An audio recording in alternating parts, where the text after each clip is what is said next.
France Inter.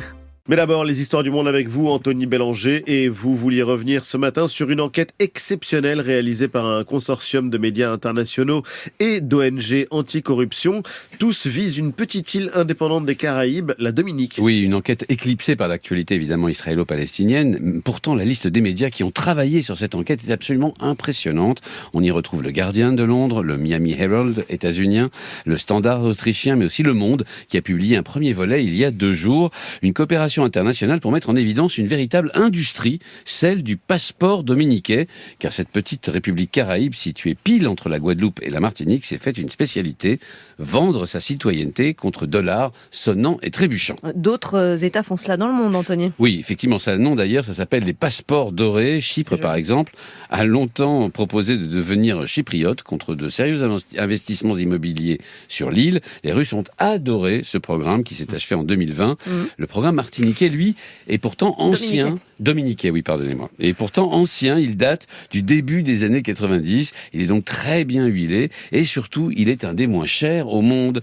Pour 100 000 $, eh bien, ça suffit à vous assurer la nationalité dominicaise. Enfin, depuis qu'un accord de libre-échange a été signé en 2015 entre la Dominique et l'Union européenne, eh bien, le nombre de demandes, vous l'imaginez bien, a littéralement augmenté. On parle de combien de passeports ? En épluchant le journal officiel du pays, le consortium de médias a réussi à en dénombrer 7700 depuis 2007. Mais comme le pays a cessé de publier ses noms en 2019, on pense que des milliers de passeports supplémentaires ont été délivrés depuis. C'est beaucoup pour une population qui n'excède pas 75 000 habitants. Surtout, la Dominique est devenue totalement dépendante de ce programme. Il a rapporté plus d'1 milliard de dollars depuis 2009 et il constitue à lui tout seul la moitié des revenus annuels de l'État. De leur côté, les autorités dominicaines le défendent bec et ongles, ce programme, le comparent à la Green Card états-unienne.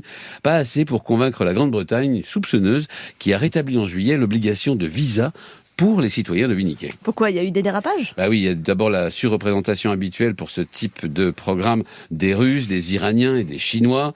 Mais dans le détail, on trouve aussi quelques figures, comme l'Afghan Assadullah Khalid.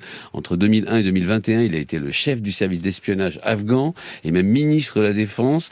La Grande-Bretagne et le Canada l'accusent d'avoir violé les droits humains en abritant, entre autres, une salle de torture sous sa maison de campagne en Afghanistan. La liste comprend aussi un ancien colonel du régime de Kadhafi, un Turc condamné pour détournement de fonds, un Iranien accusé de corruption par Téhéran. Le tout, ajoute le consortium, baigné dans les soupçons graves de corruption à la Dominique même.